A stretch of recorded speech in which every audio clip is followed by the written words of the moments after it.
28 minutes to 11 on 5AA. Well, I'm joined in the studio now by Zoe Watson, who had to remind me, and this is shameful on my part, but Zoe used to work here as a sales rep about 5 years ago, and I can't remember, which is terrible because you're gorgeous, so I'm usually good at that. Thank you. So, Zoe, welcome back to 5AA. How are you? Good, thank you. Glad to be here. Now, we got this blurb, and the name, I kind of looked at the name and thought, well, like, the name rings a bell, but, it's kind of common enough with all due respect to Zoe Watson. There must be, dime a dozen. But you're running Bliss Sanctuary in Bali, which sounds fantastic, and it's a holiday place exclusively for women. That's right, yes. So it's Bliss Sanctuary for women, and it's all about women who are travelling on their own or with a friend to come to a boutique environment where they feel safe and they get all their needs met and they feel really nurtured, get an hour and a half of massage every day. Beautiful. All their food and everything all included, so they don't have to make many decisions. I might buy a wig and,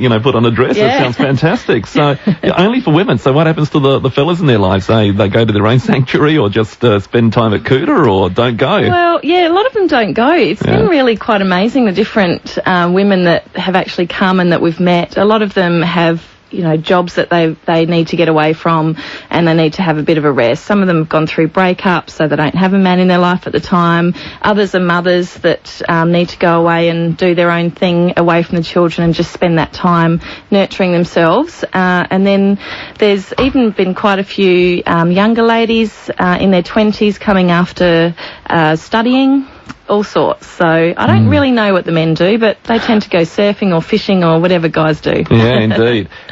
What was the inspiration? You set this up yourself, haven't you? I mean, you haven't. Yes. Yeah. So yes. what inspired you to go there and fall in love or with the place? I mean. Well, it's not just about Bali. It's we're actually looking at expanding all around the world. It's actually about the experience that we provide at Bliss Sanctuary for Women. And Bali is very beautiful, and for me, I've been there 5 or 6 times for a couple of weddings with different friends and had all different experiences. But the last time that I went on my own, and I actually went to Lembongan Island, and I needed some time out. Working in sales, it's pretty intense. So I needed some time out, and I'd had a really bad car accident a few years beforehand, so I was getting over some back injuries and that sort of thing, which just took its toll.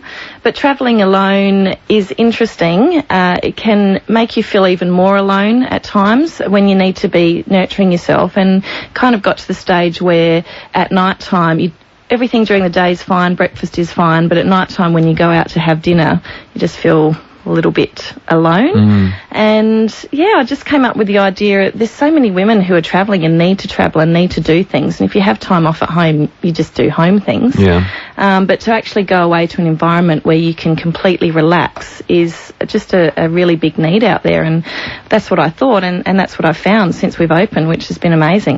And demand from all over Australia, pretty much? Yeah, from all over Australia. Every single state, so it's been really interesting. Have you gone about marketing that? Because that would be a challenge in itself, wouldn't it? Getting into travel agents and getting the message across? Yeah, we do most of it direct. I think the travel industry has changed a lot, and a lot of people research themselves and Google online, and I basically just do Google AdWords and have a really good website, which one of the girls that works here actually helped me with at the time. So, yeah, it's all been really exciting, and then I have a PR company as well to do a few stories, because it's a really personal experience and it's hard to convey that through general advertising. So it's really something that you need to get onto the website, and if it feels like it's for you as a woman, then go for it, and if not, then choose something else. Yeah. So how does it work? So somebody decides to book, they can go online and do that presumably, and that's probably your preferred way, I imagine. So they do that. So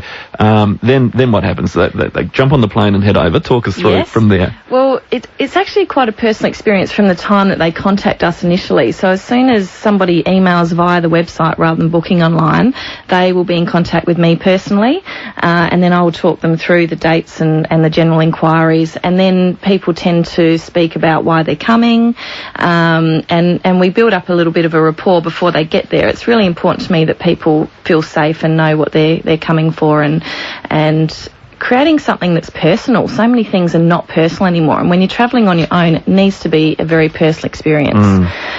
So when they get there, they're picked up from the airport by our beautiful driver Putu, and then he'll take them back to the sanctuary, and then I sit down with them, or actually we have a new hostess who's just started, who sits down with them for half an hour or so and just has a chat about what their needs are and what they're looking for at the sanctuary, because one of the things that's been quite predominant is that a lot of the women that come that say they want to do yoga and want to do this and want to do that, when they get there, it's actually about resting and having a lot of deep rest and not doing a lot of the things they originally said they wanted to do, which is totally fine. They can do whatever they like. And what's the average stay? We have packages for 5 to 7 days, but we've had a lot of people staying for 10 days up to 2 weeks. I've had inquiries of a month. So, yeah, anywhere really from 7 to 14 days, mainly. And 5-star? Well, the ratings are a little bit different. So, to be honest, I haven't actually gone into what those ratings are.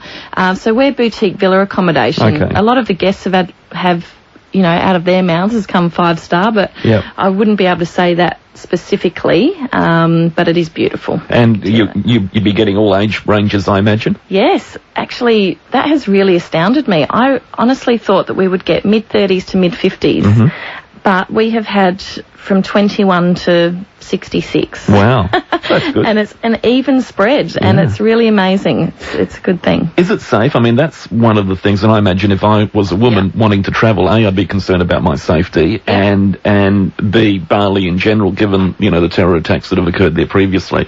So, what's your response to that? Well, they were 9 years ago now, and there's so many things happening in the world. I think that if we really get bogged down by fear, then we'd never do anything. So coming to Bali, we provide an environment where you're looked after from the time you email us to the time you get there and you're picked up, all the way through until you're dropped off at the airport again. So we create a very safe environment. We have somebody at the villa there at night to ensure that there's, you know, whatever might go on. But we're also in Canggu, which is a little bit further away from Kuta, which is where the bits and pieces that happen. But it's like anywhere. The things that are happening at the moment in Bali are people that just are really not doing the right things or not really playing it very safe. Whereas our women, they come to us and sit by the pool and go to the beach and go up to Ubud and get massages every day. It's a different world. Sounds so tempting. That dress and wig is looking good. All right. So for anyone with any inquiries, what do they need to do? Give us the website address or whatever you got. It's blisssanctuaryforwomen.com. Or you could just Google women's sanctuaries in Bali, women's retreats in Bali, anything like that, and we should come up.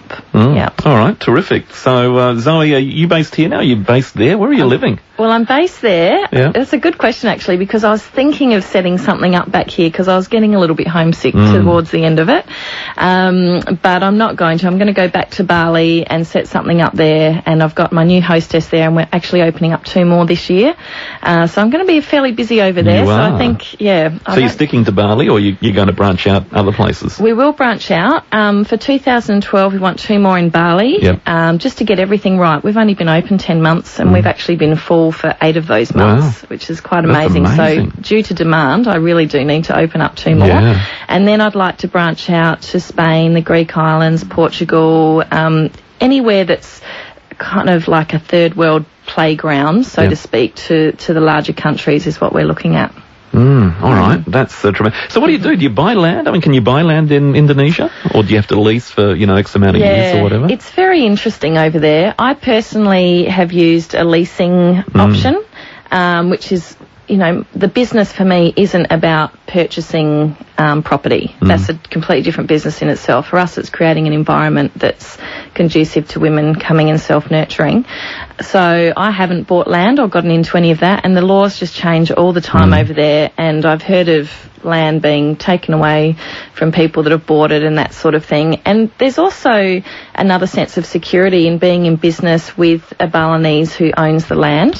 And so that's just me, and that's what I've chosen to do after speaking to a lot of people. But I do know a lot of people that own villas over there, but that's their business. Our business is a little bit different. And that's probably the smart way to go, and that would be the hardest part of setting it up, wouldn't it? Is finding the contacts, I suppose. Well, I thought so, and I actually found our first villa in 3 days. Did you? Right. I think that I might have had a little bit of help from above doing that one, because I now need to find 2 more of them, and I've already looked at quite a few and haven't found what I'm looking for.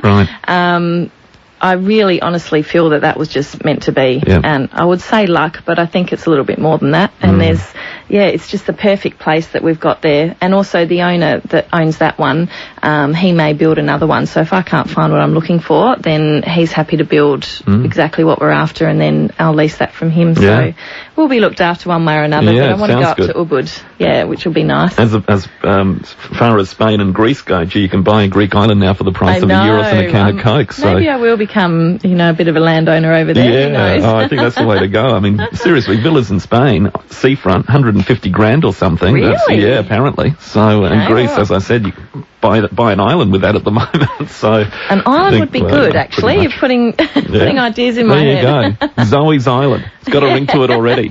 Hey, lovely seeing you again. Thanks for reminding me you used to work here. No problem. Good luck in the future. I hope it goes well for you. Thank you so much.